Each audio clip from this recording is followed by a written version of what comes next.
I'm going to need a volunteer for this morning. Who can I get? Hey, I know somebody who's starting kindergarten in the fall. I think she would be a good volunteer. Do they use both hands? First grade in the fall. Do they what? They need both hands. No, just their brain.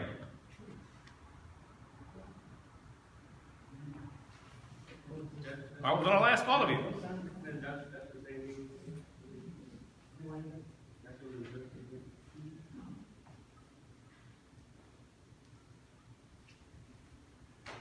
Tough questions. You ready? Okay, let's move over here with me. You have 5 senses: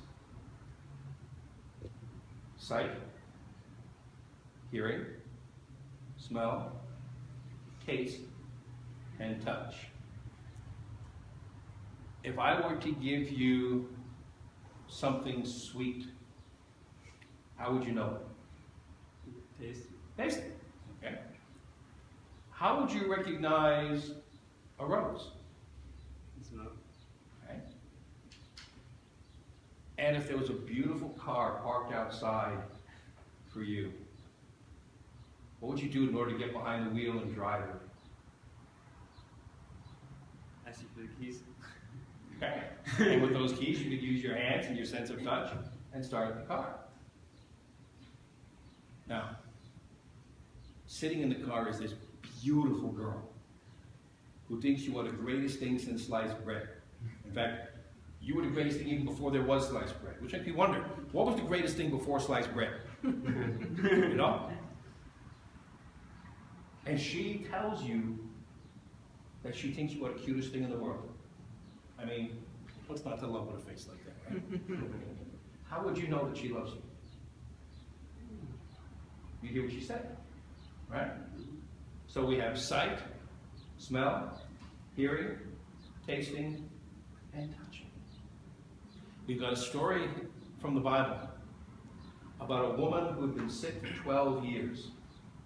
Imagine you with a broken arm for 12 years. You've been to all the doctors, and they haven't been able to fix you. You've been wearing that silly little cast and slings for 12 years. I mean, how old are you now?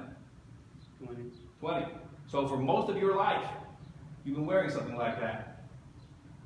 And then you hear that Jesus is coming by. And you think to yourself, if I can take my good hand and just reach out and touch him, my arm will be better. And so you sneak up behind him. You keep saying to yourself, if I can only touch him, if I can only touch him, if I can only touch him, then you touch him. And you can feel at that moment the strength returning to your arm. The cast that's been on there all this time cracks and falls off. The straps holding the sling tear, and that falls away. And you've got 2 perfectly good arms.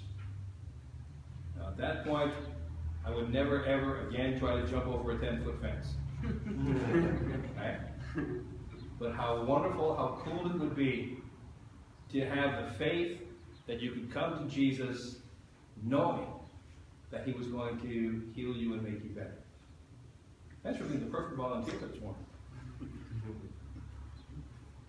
The Bible tells us that as soon as this woman touched Jesus, his power went out from him. Mark likes to use the term immediately. Everything happens quickly in Mark's gospel.